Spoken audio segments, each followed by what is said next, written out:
Dear students, अस्सलाम वालेकुम। ये जो डायग्राम आपके सामने मैंने डिस्कस की है और ये जो कुछ वर्ड्स मैंने आपके सामने यहाँ पे लिखे हैं, in the light of these all words मैं इस टोपोलॉजी को कॉन्फ़िगर करूंगा और इंशाल्लाह फिर हम इसके ऊपर अपनी फर्दर अगली ट्रेनिंग्स जो है वो प्रोसीड करेंगे। ठीक है जी। अच्छा जी, मैं ये आप लोगों को बताना ज़रूरी समझता हूँ कि राउटर्स की निस्बत एएसए फायरवॉल बूट होने में ज़्यादा टाइम ले रहा होगा। ठीक है, तो इसलिए आपने वरीड नहीं होना। मैंने प्रीवियस सेशन में भी ये ज़िक्र किया था अपने पहले लेक्चर के अंदर। तो इस वजह से मैंने रिकॉर्डिंग को जो है वो कंटिन्यू किया ताकि आपको इसका आइडिया भी हो सके तो कि तीनों राउटर्स ऑन हो चुके हैं but firewall still in boot process. Okay. अच्छा जी, डायग्राम के मुताबिक सबसे पहले R1 के साथ डिस्कस करते हैं कि R1 को मैंने किस तरह से कॉन्फ़िगर करना है और R1 जिस इंटरफेस के साथ कनेक्टेड है फायरवॉल के, उस इंटरफेस को मैंने इनसाइड जोन का हिस्सा बना देना। ठीक है जी। मैं इनको उठा के इधर ले आता हूँ ताकि आपको समझने में आसानी होगी। और ये डीएमसी, ठीक। राउटर्स के नाम यही रहने देते हैं। ठीक है। अगर आपने आसानी के लिए इनसाइड राउटर रखना है तो you can do that. R1 पे आते हैं जी। ये मैं R1 को सामने रखता हूँ और मैं config t interface fast ethernet 0/0 IP address 192.168.0.2 और नो शिट। ठीक है जी।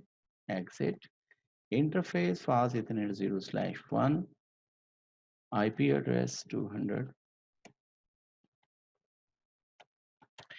अगर आपको याद हो तो ये R1 है और ये इसके फास्ट इथरनेट 0/1 को ये मैं IP एड्रेस असाइन कर रहा हूँ। और याद रखिएगा नो कीप अलाइव की कमांड भी दे दें और नो शट भी दे दें। नो कीप अलाइव की command most of the students जानते हैं कि अगर लैन इंटरफेस पे कोई डिवाइस कनेक्टेड ना हो तो उसका स्टेटस और प्रोटोकॉल अप नहीं होता, लिहाजा बाय फोर्स अप करने के लिए हम उसके ऊपर नो कीप अलाइव की कमांड देते हैं। वेरीफाई करना हो तो कमांड है शो आईपी इंटरफेस ब्रीफ। दोनों इंटरफेसेस को आपने आईपी एड्रेस भी असाइन कर दिए और दोनों इंटरफेसेस का स्टेटस भी अप है और प्रोटोकॉल भी अप है। शो आईपी राउट करके आप चेक कर सकते हैं, राउटिंग टेबल में दोनों मौजूद हैं। नहीं जी, R1 की कॉन्फ़िगरेशन हो गई, आप इसको WR करके सेव कर लीजिए। ओके जी, चलते हैं अब R2 की तरफ। According to our diagram R2 को मैं देखता हूँ, जैसी कॉन्फ़िगरेशन मैंने आपको बताई है मैं उसको परफॉर्म करता हूँ। R2 की अकॉर्डिंग टू डायग्राम जो कॉन्फ़िगरेशन है वो R2 को यहाँ पे रखते हैं जी सामने ताकि R2 हमें नजर आता रहे। और config T interface fast ethernet 0/0 IP address. अच्छा, याद रखिएगा कि ये क्लासलेस IP असाइन कर रहा हूँ मैं। ठीक है। इजी टू कॉन्फ़िगर हो और कोई वजह नहीं है। इंटरफेस फास्ट इथरनेट 0/1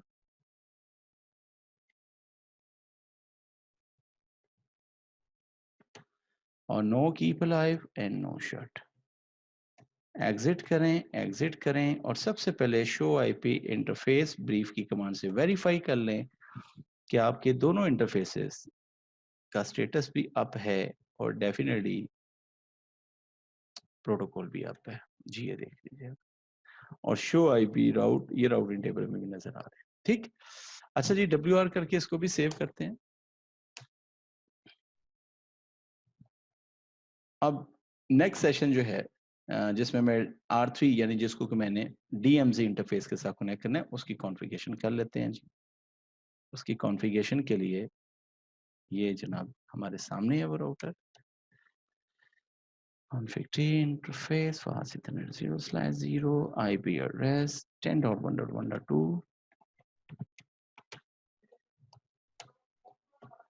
और interface fast ethernet 0/1 IP address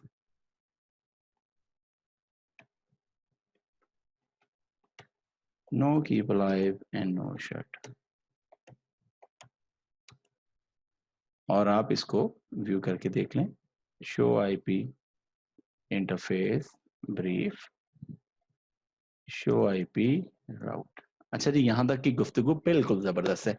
लेकिन सर अब मैं अपने इस रिकॉर्डेड सेशन को यहीं पे ख़त्म करता हूँ क्योंकि अब मैं जो सेशन आपके साथ रिकॉर्ड करूँगा वो ASA फायरवॉल की कॉन्फ़िगरेशन के ऊपर होगा, तो वो that can be the in detail.